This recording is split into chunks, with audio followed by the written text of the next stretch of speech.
हिंद दोस्तों, आप सभी का स्वागत है आपके अपने एबीसी कोचिंग यूट्यूब चैनल में। इस वीडियो में क्लास 10th साइंस के most important VBI objective question देखने वाले हैं, जो कि आज के बोर्ड एग्जाम के लिए काफ़ी महत्वपूर्ण है। तो सभी छात्र अंत तक बने रहें और इस वीडियो में बताए गए सभी ऑब्जेक्टिव क्वेश्चन को आप एग्जाम से पहले अच्छे से रिविजन कर लें। इस वीडियो को शुरू से लेकर अंत तक देखेंगे और सभी छात्र इस वीडियो को लाइक अपने सभी दोस्तों के साथ शेयर करेंगे। चैनल पर पहली बार आए हैं तो चैनल को सब्सक्राइब करने के साथ बेल आइकन को प्रेस जरूर कर लीजिएगा। चलिए बच्चों, क्वेश्चन की ओर चलते हैं। तो देखिए बच्चों, सबसे पहला प्रश्न यहाँ पे दिया गया है कि गोलीय दर्पण के ज्यामिति केंद्र को क्या कहते हैं। तो दोस्तों मैंने आपको बताया था, इसको ध्रुव कहते हैं। ठीक है, याद रखेंगे। गोलीय दर्पण के ज्यामिति केंद्र को क्या कहा जाता है? ध्रुव कहा जाता है। तो ऑप्शन ए इसका सही आंसर होगा। अगला सवाल दिया गया है कि एक दर्पण की फोकस दूरी 10 सेंटीमीटर है, तो इसकी वक्रता त्रिज्या क्या होगी। बच्चों मैंने आपको बताया था तो फोकस दूरी जो होती है वक्रता त्रिज्या की क्या होती है? दुगुनी होती है। यानी वक्रता त्रिज्या अगर निकाला जाए तो वक्रता त्रिज्या r बराबर क्या होता है? 2f होता है ना, 2f होता है। और फोकस दूरी जो है वक्रता त्रिज्या की आधी होती है, तो r बराबर 2f, यानी कि दो गुना कितना करेंगे? 2 गुना 10 करेंगे, कितना हो जाएगा? 20 हो जाएगा। तो ये ऑप्शन नंबर 4 इसका सही आंसर होगा। इसका आंसर क्या हो जाएगा? 20 सेंटीमीटर वक्रता त्रिज्या। ठीक है, अगला सवाल तीसरा नंबर दिया है कि उस दर्पण का नाम बताइए जो बीम का सीधा तथा आवर्धिक प्रतिबिंब बना सके। तो दोस्तों इसका आंसर होगा अवतल दर्पण। ऑप्शन ए इसका सही आंसर होगा। अगला सवाल दिया गया है कि उत्तल दर्पण का प्रयोग निम्नांकित में किस वस्तु में किया जाता है। तो इसका आंसर होगा गाड़ी के साइड मिरर में या पार्श्व दृश्य दर्पण के रूप में जो है इसका प्रयोग किया जाता है। ऑप्शन ए इसका सही आंसर होगा।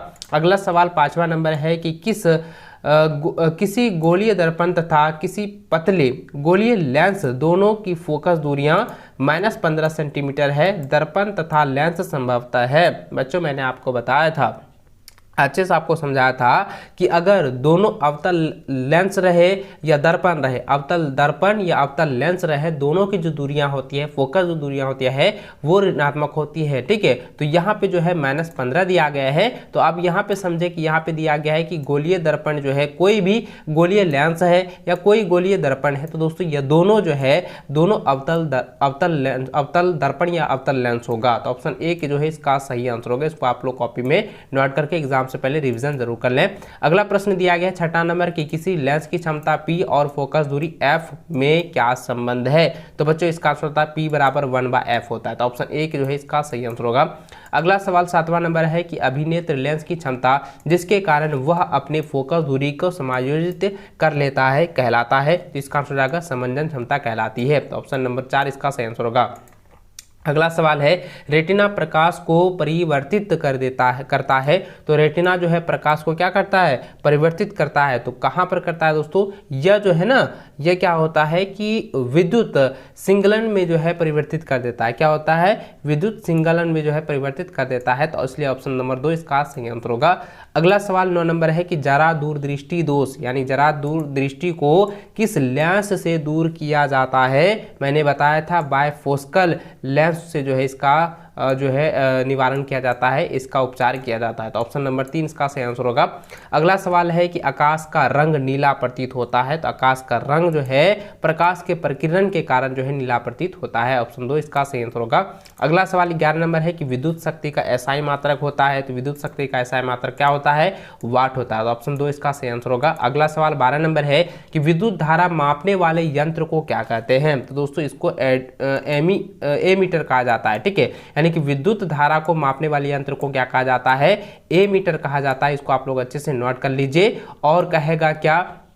दो चालक तार के बीच के विभवांतर को मापने के लिए जो है हम किसका प्रयोग करते हैं? वोल्ट मीटर को। आप इसको अच्छे से याद रखेंगे। ठीक है, चलिए अगला क्वेश्चन की ओर चलते हैं। 13 नंबर दिया गया है कि किसी प्रोटॉन का निम्न में से कौन सा गुण किसी चुंबकीय क्षेत्र में मुक्त गति करते समय परिवर्तित हो जाता है। तो बच्चों इसका आंसर हो जाएगा ऑप्शन नंबर 3 हो जाएगा, वेग परिवर्तित हो जाता है। ठीक है, तो ऑप्शन नंबर 3 इसका सही आंसर होगा। अगला सवाल 14 नंबर है कि शाक सब्जियों का विघटित होकर कंपोस्ट बनना किस प्रकार की अभिक्रिया है। तो यह जो है ऊष्माक्षेपी अभिक्रिया है, क्योंकि इसमें ऊष्मा उत्सर्जन उत्पन्न हो रही है। ठीक है, तो इसलिए इसका आंसर क्या होगा? ऊष्माक्षेपी अभिक्रिया। ठीक है, ऑप्शन 3 इसका राइट आंसर होगा। अगला सवाल 15 नंबर है कि दिए गए समीकरण में किस पदार्थ का उपचयन हो रहा है। तो दोस्तों इसमें जरा ध्यान दीजिएगा, यहाँ पे दिया है 2PbO + C।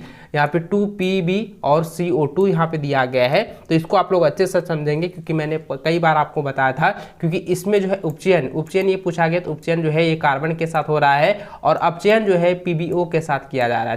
ठीक है, इसलिए इसका आंसर क्या आ जाएगा, ऑप्शन नंबर 2 इसका सही आंसर होगा, सटीक आंसर होगा।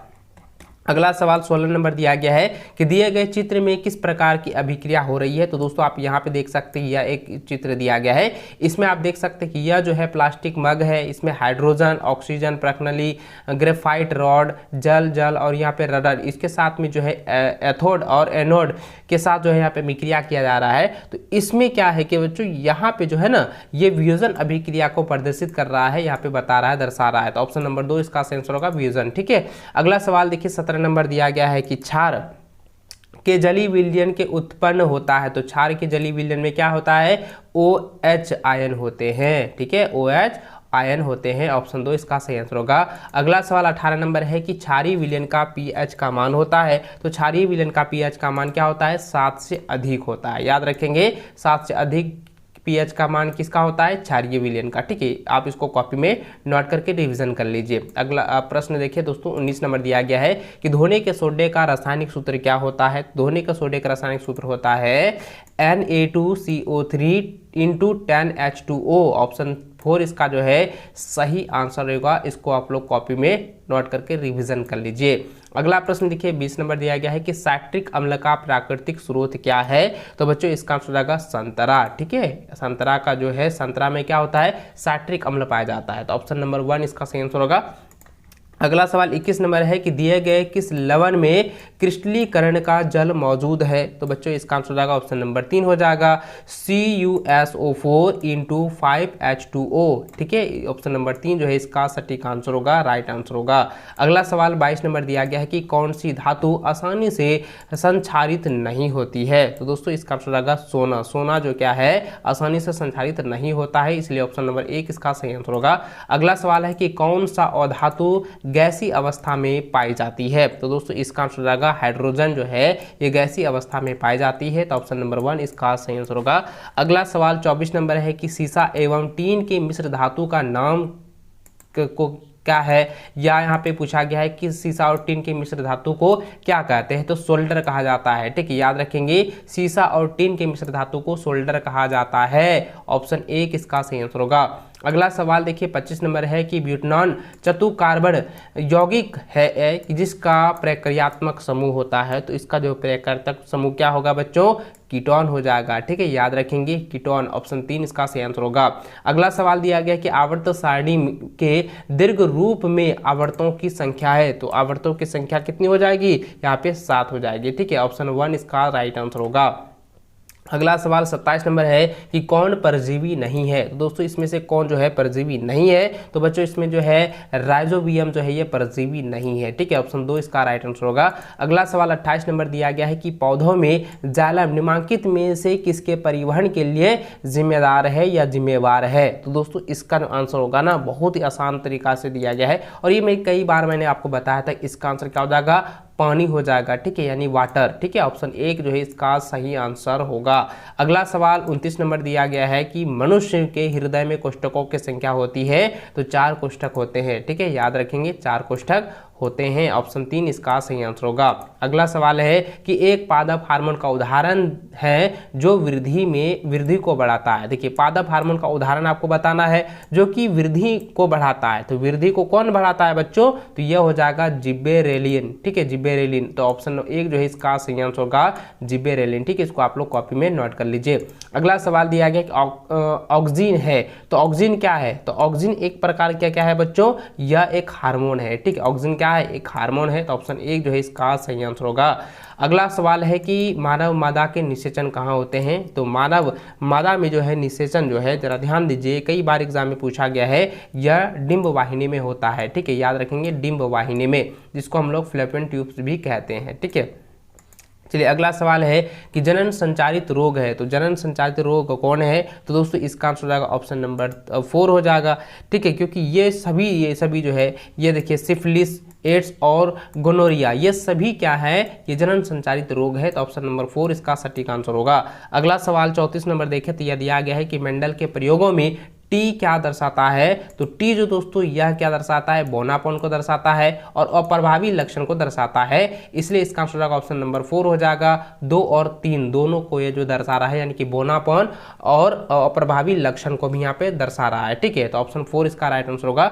अगला सवाल 35 नंबर है कि पुरुषों में कौन सा लिंग गुणसूत्र होते हैं, तो पुरुषों में जो है XY गुणसूत्र होते हैं। ऑप्शन नंबर 1 इसका सटीक आंसर होगा, इसको आप लोग कॉपी में नोट कर लीजिए। अगला सवाल है कि तापमान, वर्षा, पवन आदि पर्यावरण के, तो पर्यावरण के क्या है बच्चों, ये मैंने कई बार आप लोगों को बताया है, तो इसका आंसर होगा भौतिक कारक है। ये सभी क्या है, पर्यावरण के भौतिक कारक है। ऑप्शन 2 इसका आंसर होगा। अगला सवाल है कि निम्नलिखित में से कौन पर्यावरण मित्र व्यवहार कहलाते हैं, तो बच्चों इसका आंसर होगा ये जो है, देखिए कपड़े के थैले का उपयोग, बेमतलब पंखे ना चलाना, स्कूटर पर विद्यालय ना जाकर पैदल जाना, ये सभी क्या है, पर्यावरण मित्र का व्यवहार कहलाते हैं। तो दोस्तों इसका आंसर क्या हो जाएगा, ऑप्शन नंबर 4 हो जाएगा। ठीक है, ऑप्शन नंबर 4 इसका सटीक आंसर होगा, इसको आप लोग कॉपी में नोट करके रिवीजन कर लीजिए।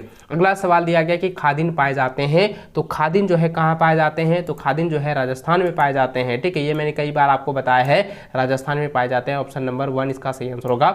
अगला सवाल दिया गया है कि नवीकरणीय ऊर्जा का स्रोत है, तो दोस्तों इसका आंसर क्या हो जाएगा, जैव गैस जो है नवीकरणीय ऊर्जा का एक प्रमुख स्रोत है। ऑप्शन 1 इसका राइट आंसर होगा। अगला सवाल है कि सौर सेल बनाने के लिए किसका उपयोग जो है किया जाता है, तो सौर सेल बनाने के लिए, ठीक है, सौर सेल का उपयोग, सौर सेल का बनाने के लिए जो है हम लोग सिलिकॉन का उपयोग करते हैं। ठीक है, याद रखेंगे, ऑप्शन नंबर 1 इसका सही आंसर होगा। तो दोस्तों इस वीडियो में भी मैंने आप लोगों को 40 क्वेश्चन ऑब्जेक्टिव बताए हैं, जो कि आपकी बोर्ड एग्जाम के लिए काफ़ी भी इंपॉर्टेंट क्वेश्चन है। इसको आप लोग एग्जाम से पहले अच्छे से रिविजन जरूर कर लीजिएगा। और दोस्तों आई होप कि इस बार भी आपकी बोर्ड की परीक्षा आज जो है काफ़ी ज़बरदस्त और काफ़ी तगड़ा जाने वाला है, क्योंकि ऑब्जेक्टिव और सब्जेक्टिव पूरी तैयारी मैं आप लोगों को करवा दिया हूं।